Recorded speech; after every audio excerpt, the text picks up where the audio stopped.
Hi guys, MrRoflWaffles here. This is your ultimate guide to Firebase Z. We'll be giving you a little map walkthrough, going through all of the perks, the power, pack-a-punch, and then moving on to free wonder weapons, side Easter eggs, strategies to get better at the map, and some hidden tricks so you can take down bosses and things like that along the way super easily as well. There's going to be heaps of content in here, guys, so if you wouldn't mind dropping a like on the vid to support it, that would be massively appreciated.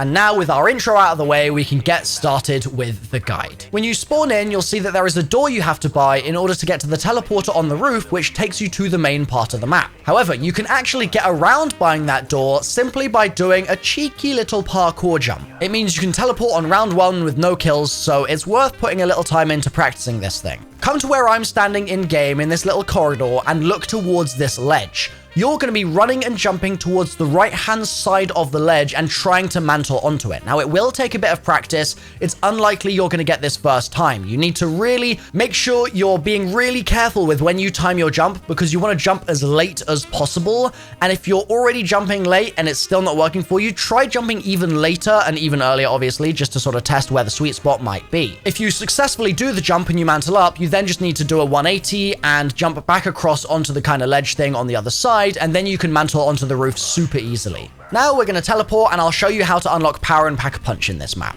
Once you've teleported, there are 3 ether reactors that are indicated on your screen. In my opinion, the best route to do here is to buy to your left-hand side of the teleporter and then buy the door kind of behind you, going backwards almost, so that you end up at this ether reactor that I'm showing you in-game just here. Activate it, and then zombies will spawn in and attack the ether containers nearby, and they'll flash red if they're being attacked, by the way, and you need to defend those containers and kill zombies, which will give you charge. If you kill enough zombies, it's around 12 to 20 in solo and slightly more in co-op, you'll complete that charge meter and a bubble will emit from the reactor, and that's a sign that local power is turned on in that area. It's going to be the same process for the other 2 ether reactors, but before we run over there, because we've opened up this area of the map and we have local power here now, we can grab Juggernog early in our game if we want to, from the machine just here. Now, before you buy it, I will later in this video be showing you a side Easter egg to get a free jug really easily, so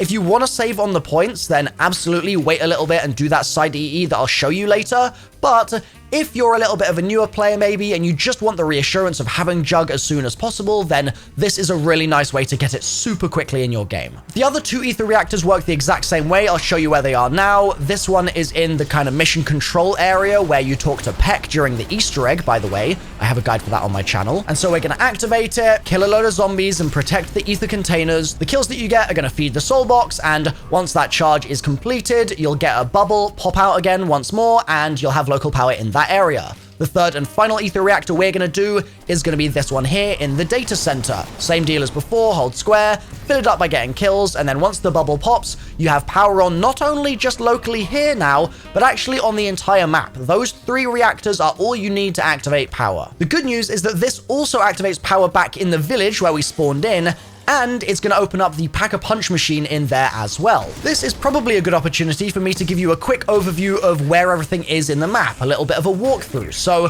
we've got in the village the pack-a-punch. We've also got the Wonder Fizz machine, which is activated once you've turned on power, and you can get any perk from that machine that's been added to Cold War Zombies so far. You'll also find that all those power doors that were in the spawn at the start of the game are now just open for you, and so you can go into this room here, and if you want, buy this gun, which is purple rarity. Super handy having a purple rarity weapon on the wall like this, because it saves you the cost of having to upgrade your weapons in the armor machine. So if you want a kind of power spike a bit early and you've got the funds to spare, this could be a really good purchase for you. The spawn also contains Ravenov, who is key for the Easter egg in this map, and you can talk to him even if you're not doing the Easter egg, just to get some ideas about what's going on in the zombie story at this point. And the quick revive machine can also be found opposite him on the other side of the street. In the main part of the map, there are several kind of distinct zones. These all contain ether reactors like we saw when we were doing power, but they also have a defense area. If you go to the very edge of that area, the edge of the map, you'll find that you're in a kind of jungly defense zone. And these are going to be important later on when we start doing defenses at rounds 10 plus. Important points of interest include the Juggernog machine that I showed you before, just here, the stamina up machine, which is also in the same room as Perk. I'll show you where Perk is here as well. He's just behind this window here when you're doing the Easter egg. The speed cola machine, which is in the data center here, as you can see. And of course, the new tombstone machine, which is in the helipad area right across from the teleporter. I'll talk about tombstone later. Let me just continue the tour for now. This is the OPC, the Omega Portal Chamber, and it's going to be locked in your game unless you do the Easter egg. And if you do the Easter egg, this thing's going to open up, and I'm not going to spoil what's inside, but it's pretty awesome. The map is also connected by a series of jump pads, and these cost 500 points to use and will then fling you, if you activate them, from one zone to another. They are extremely handy for getting out of awkward situations, so I highly recommend you give these a try in your game to get used to which ones take you to which areas. This one is one of my favorites in the data center. If you want to get over to where Peck is during the Easter egg or just in general play nice and quickly,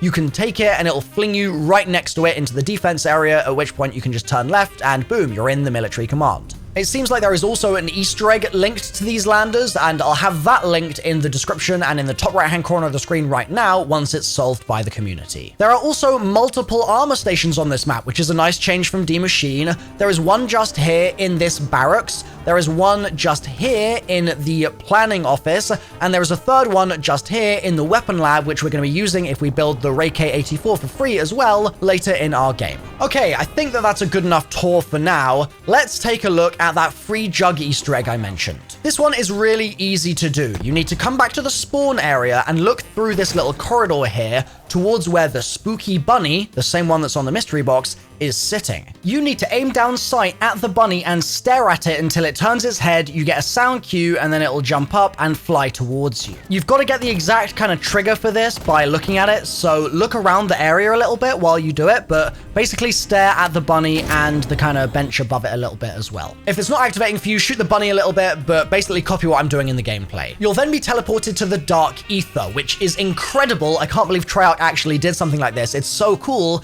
And there'll be a purple light in the distance which you need to run towards. It turns out that is one of these bunny things, and we're going to shoot it when we're in that purple light and then turn around and find the next purple light to shoot. Run over to it, shoot it, and then do the same thing a third and final time. Run over to the bunny and shoot it. It will disappear, and somewhere around you a yellow light will spawn in instead.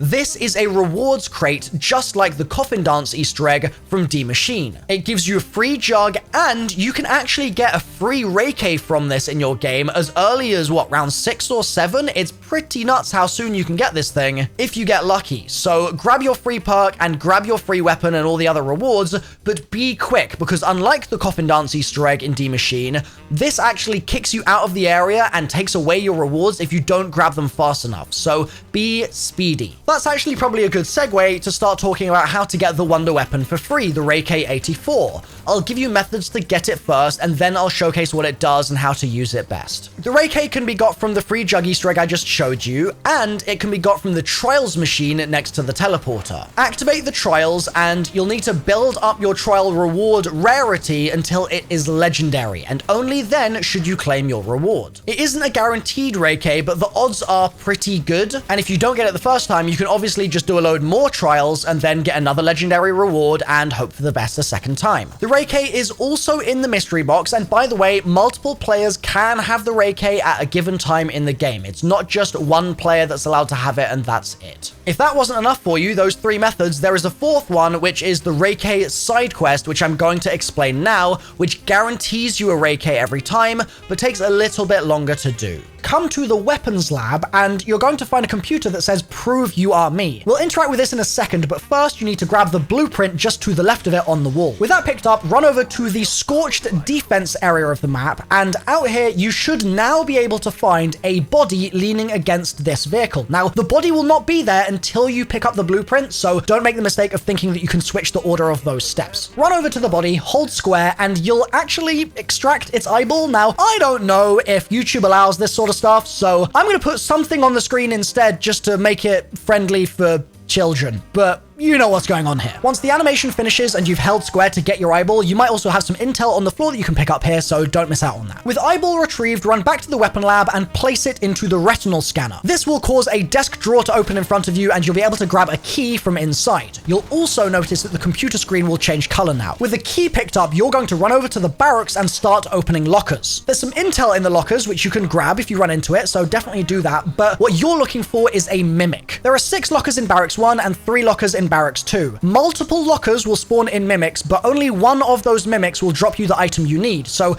make sure that you open lockers and kill mimics as they spawn in, and one of the mimics will drop you the barrel stabilizer that you're looking for. Pick it up off the floor once the mimic has died. Next up, we need a fuel cell from a mangler, and these things are only going to spawn in at around round 15 plus. Also, the first mangler you kill is not guaranteed to drop you the part right away, so you will probably need to do this with multiple manglers to get the part you're looking for. This is my first attempt in my game to get it from a mangler, and as you can see, I didn't get the part despite shooting the cannon arm, and so I tried again on the next round and shot the cannon arm every time he was charging up, and this staggers him, by the way, so it's a really easy way to take down manglers, and as you can see, it dropped me the part just fine when I killed him. Take the power cell you've just grabbed back to the weapons lab and enter it into this machine here. You'll need to leave it in there for a full round, so I put it in on round 17, I then had to wait for round 18 to expire, and on round 19, I could pick it back up out of it. If you've got all those parts so far, then good job, you're very close to the end now. Come over to the computer screen that should now have a green light on it, and you're going to want to hold square and watch the pattern that it shows you. This can be a little fiddly to do in game if you don't have someone to hold a zombie for you, but thankfully you can repeat this as many times as you need to get a clear look at the pattern. You can also, of course, use things like stun grenades in order to make your life a bit easier. So we have a circle in front of us split up into different sectors, and this actually corresponds to a dartboard, so that's what I want you guys to think of it as. When you start the animation, it's going to highlight one of these sectors, and that highlighted area is going to move around the circle. When it pauses, you need to make a note of where it has paused, and that area will correspond to a dartboard score. In my gameplay here, you can see that it's paused on what would correspond to the number 9 on my dartboard. Then it will move to another area, and you need to again take a note of whereabouts it has paused. It will then do this one more time, moving to its third and final position, make a note of where that is, and then the animation will be finished. In my game, I had the dartboard scores 9, 17, and 12. With your positions memorized, come back to the spawn area of the map. In the village mess hall, there's a dartboard on the wall, and we're going to shoot the scores that we just saw represented on that computer screen. So for me, it's going to be 9, 17, and then 12. Finally, you need to shoot the bullseye in the middle, and if you've inputted your numbers correctly, it will rotate and a part will drop out that you can pick up. You obviously can't just copy my numbers 9, 17, 12 though, guys, so make sure that you're looking at your animation, getting 3 scores in a row, basically, and then using that to shoot the dartboard and get your part. You can also use an unpack punch gun for this. It doesn't need to be papped like mine is. With the part picked up, you can go back to the weapon lab and build yourself the Rai K on the little buildables bench in there. And voila, you've got yourself the Rai K. Okay, we've got ourselves a free Rai K now. Awesome. How do we use this thing? Well, if you press up on the D-pad, or B, I believe is the default key on keyboard and mouse, you switch your Rai K to an alternate fire that's kind of like a grenade launcher or a noob tube, basically. You'll fire out a little ball of energy that will spin around like a Beyblade and do damage to zombies that walk through that field. But there is a trick here that you can use to create an energy blast. If you fire your ball and it's spinning around, and then you switch back to your original fire mode of the Rai K and shoot some bullets into the central ball of that spinny disc, it will blow up, and all the zombies that are caught in that radius are gonna get vaporized. It's also going to do a lot of damage to mini-bosses, which I'll be talking about in just a moment here. But it's not only useful for just doing damage to them, it's also going to slow them down a lot. And so if you're getting kind of overwhelmed and you need a little bit of a breather, using this thing and then creating a shock blast or an energy blast, whatever you want to call it, to slow those bosses down can be a very handy way to take a breath and get back to your strategy, or just to take those bosses down a little bit more easily. The Rai K can be pack-punched as well, but you cannot put alternate ammo types on it. However, the PAP does go up to triple pack, which makes it extremely powerful, and this is definitely a viable weapon for high round strategies on Firebase Z. So I mentioned mini-bosses. Let's talk about what they are, how they work, and the best method to take them down. The first is the Mimic. This thing is going to hide around the map as items on the floor, and then when you get close to the items, it will spring up and attack you. It can swipe at you, but it can also tentacle suck you in for a second and then kind of spit you back out again,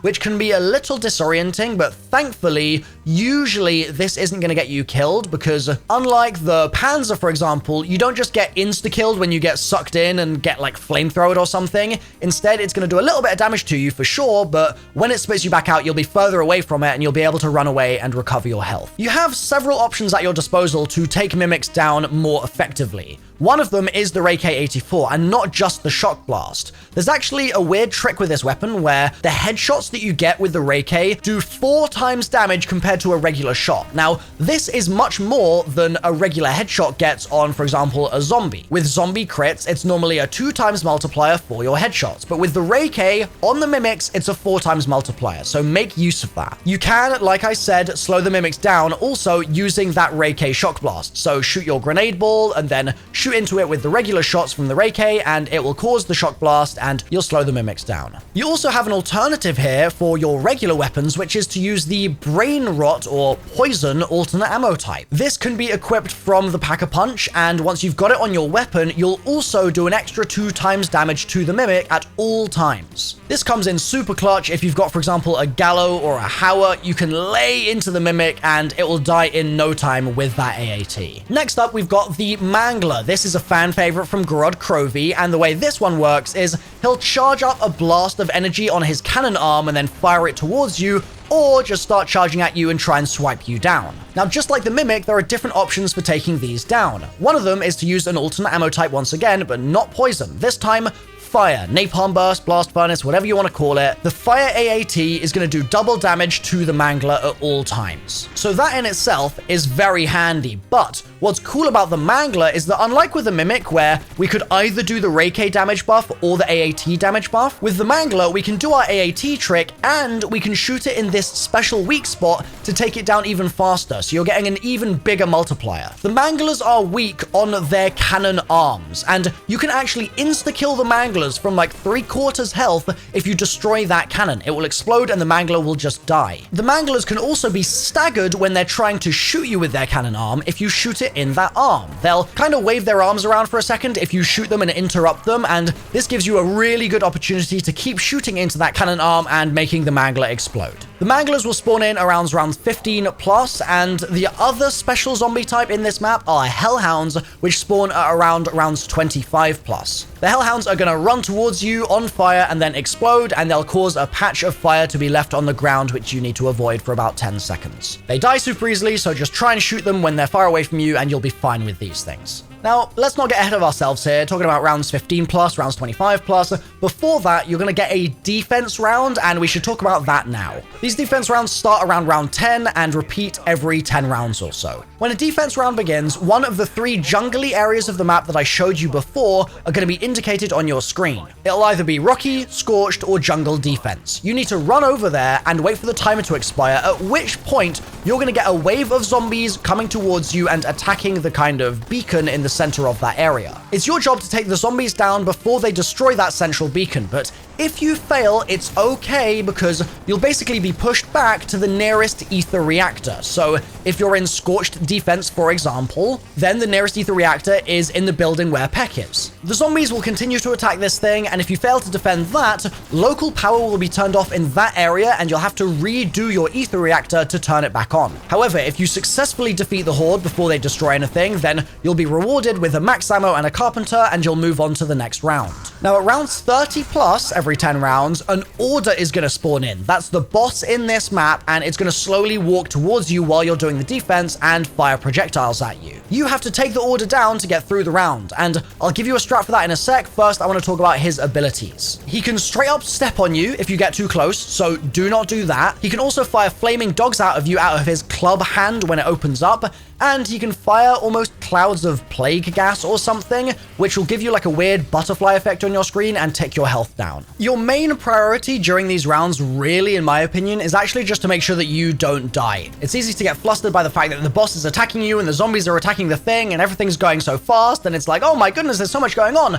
But chill, take a deep breath. As long as you don't die, you're okay. You can take down those zombies as best you can, and if you fail, you can get power turned back on, but you're gonna be all right. You're going to want to try and shoot the boss's weak spot, as you can see I'm doing in the gameplay here. And a really good trick for taking him down fast is a pretty obvious one. Just use Ring of Fire. I also recommend that you upgrade your Ring of Fire to the max skill level in the skill tree, because that's going to mean that you can also stand in the ring and just keep shooting without having to reload, which is going to take the boss down a lot faster. There's also a nice little bonus you can get from doing these defense rounds. When you first run into the area and you walk up to the beacon, you may be able to claim a free kill streak from it, such as an artillery or a napalm strike. These aren't always available, but they are fairly frequently there, and so you can just go up to it and for 0 points claim it, and it'll go into your inventory ready for use. At the time of recording this, these are also really effective on the boss, but Treyarch might change that in a patch, so your mileage may vary. Give it a go in your game and see what happens. Now that covers the kind of main stuff to do in this map. What about some of the other tidbits that might be points of interest? Well, there's the main quest Easter egg. I cannot recommend it highly enough. It is incredible. The ending is phenomenal. The boss fight is so cool. It's really worth doing, and I've got a full guide for it on my channel linked in the description down below and in the top right hand corner of the screen right now. Give it a click, guys, and let me know how you get on. There are also some extra side quests on the map as well, such as the side quest involving Sergi's head. This head can be found in various places around the map. There are several spawns for it, but if you find it in your game, you can place it on this little bench just here. Then you'll need to start going through the main quest Easter egg steps up to the part where you're throwing Pokeballs. I know that sounds crazy, but you'll know what I mean if you do the quest. And when you've got that bit of equipment and you're able to throw it, if you capture a mimic and then bring that container and place it next to the head will basically explode and give you a code. You can then run over to this safe, which is in the Colonel's office, and inside, you'll also get another opportunity at a free perk and potentially some other goodies as well. There are also several unsolved Easter eggs at the time of recording this video, and I'll have guides for all of them going up on my channel and linked in the description down below as soon as they are solved. Now, I said I would come back to Tombstone later in the video, and I'm going to do that now in the context of strategies for this map. I've already done a big video diving into the in-depth nitty-gritty details of exactly how Tombstone works, but the idea essentially is that when you die, you'll be respawned in as a shadow in the Dark Ether, and you can then run over to where your body is down on the floor and revive yourself. However, when we're talking strats, my solo strats and co-op strats are a little different, because in solo, personally, I don't like buying Tombstone. I think that the risk-reward is just not good enough to warrant the purchase unless you don't have a self-revive and you can't craft yourself a new self-revive token. In co-op, though, you should just probably always have it. It's really handy, and the stash feature is incredible. It's really useful being able to get your stuff back when you respawn in after you bleed out. All right, so what other perks do I recommend? Well, early in your game, I think getting stamina up in this map is a great purchase, and you can get that free jug easily enough, so you'll already be set up with a decent perk loadout super early on if you grab those two. And then from there, I think the next ones you should buy should basically be dependent on your preference. Speed Cola, very handy, but if you've got a pack-a-punch gun, like a shotgun, for example, that reloads a lot of shells at once, then you don't necessarily need Speed Cola straight away, and you might find more value from something like a Deadshot, which is going to give you a damage multiplier. It also can't be stressed enough that Quick Revive is going to make your health regen faster, and I always recommend everyone get Quick Revive in every game they play because it's so useful. Even if you're in solo, don't sleep on Quick Revive. Weapon-wise, I think that the shotguns are still king at this point in Cold War Zombies. The Gallo and the Hauer are both incredible options. It's obviously best to customize their attachments to your preference, but I would always recommend prioritizing increased salvage, equipment drop rates, damage range, and just flat damage. All the other things are pretty much minimal change compared to what those changes can give you, so prioritize your attachments based on that. If you don't want to use a shotgun though, remember there are some crazy wall weapons on this map at high rarities, which is good, but also you might want to try out some of the pistols. The Magnums, for example, have really high DPS, and they're an extremely effective way to take down zombies. And if you're looking for an SMG, I would try out the MAC-10 or the AK-74U. Your first rounds, sort of 1 to 15, can be spent pretty much anywhere on the map because there are so many open areas. You honestly don't really need a specific strat for this, but one of my favorite areas to hoard up is here, just in front of the steps to the data center, and the reason is you're really close to one of the armor purchase stations. You have get out of jail free options on basically 3 sides, and if any of your teammates go down, you'll be really quick to get there because you're sort of in the center of the map. Like, you have equally easy access to any area. I've hoarded up here until rounds as high as round 60, but this area doesn't really work at the super high rounds, so I wouldn't recommend that. However, up to round 20 and even round 30, I think this is a really solid place to be. If you're looking for a strategy to get to round 100 with, though, I have you covered. It's me, your boy, MrRoflWaffles. I wouldn't let you down like that. Let's do this. For the strat to work, you need Ring of Fire, and you need it at its 3rd skill tier, so make sure you do that in the menus. If you haven't done that yet, you're crazy. Do it. You're also going to need the Rai K-84 in your game, so go ahead and do that via one of the Easter eggs that I already showed you in this video, and I recommend you triple pack it as well, or just get it as strong as you can for the round that you're currently on. You're also ideally going to want to make sure you have a full perk loadout before you start doing this. The last things I'd recommend is getting rid of your grenades, which might sound a bit weird, but it's basically just so that you don't accidentally toss a tomahawk or something and die in the process. And getting yourself decoy grenades is a good idea because those can be used to help you recover if you go down or if you get into a tight situation. You'll also want a chopper gunner for this same purpose. Anytime you get in a tight situation, pulling out a chopper will make you invulnerable. Very useful. Now, to do this strat, you have to keep this door shut in the weapon lab. You cannot open it under any circumstances. It ruins the strategy completely. So keep that shut, and you're going to basically center yourself in the middle of this room. I think the best way to demonstrate this from here is just to show and tell, so I'm going to basically show you my entire round 91. We're going to fire one of the grenades from the Rai K into the floor, and then switch back to normal fire and shoot it about 3 times. We don't want to blow the blast up, we don't want to create a shockwave, we just want to shoot it a few times because that will keep the ball in place a little longer. Then we want to shoot another one of the balls right where we shot the first ball, basically on top of it, and then switch back to regular fire and shoot it until it blows up. The reason for this is that the first one slows things down, and then the second one gets you the kind of chained kill, and that's going to wipe out the horde in front of you. This is something that you then repeat, so once you create that shockwave, straight away, fire another one of your blobs, and then shoot it a few times, switch back to alt fire mode, fire another blob, and then blow it up. This, you'll notice, is going to charge your Ring of Fire meter, and at the higher rounds with super sprinters, you'll probably find that after just 2 shockwaves created, you'll get your Ring of Fire back. This is good news because as soon as you get Ring of Fire, you can go back into this corner here with your back to the desk and the window to your left-hand side, pop your Ring of Fire, and then switch to your regular Rai K ammo type and basically blast anything coming through the doorway, just shooting straight. You'll want to be careful because you are going to have some elite bosses jumping through the window and attacking you from your right-hand side. I would be very, very cautious when this happens because if you basically get distracted by them, the stuff coming in through the doorway can kill you really, really quickly. So I'd say if you feel like you're in too tight a situation, just throw a decoy real quick to reset. And if you've got a second breather when there's nothing in the doorway, then you can afford to turn to your right and take out any manglers or mimics or anything like that. The lower rounds might take a bit longer to charge your Ring of Fire because there are less zombies in your kind of local vicinity at once. So you might find that you have to do 3 shockwaves at those rounds before your ring is charged, but that shouldn't be a problem for the strat. And the reason this continues to work through the round is that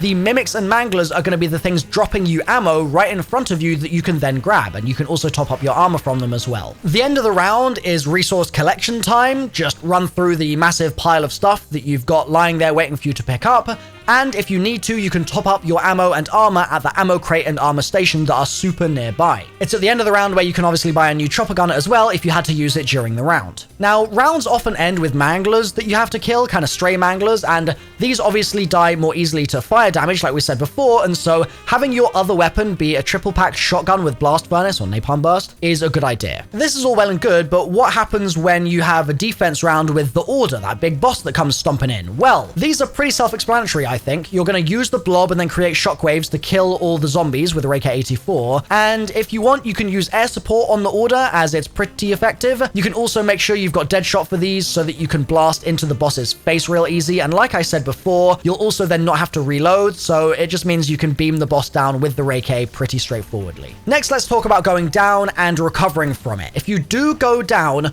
wait as long as possible without losing your 3rd perk.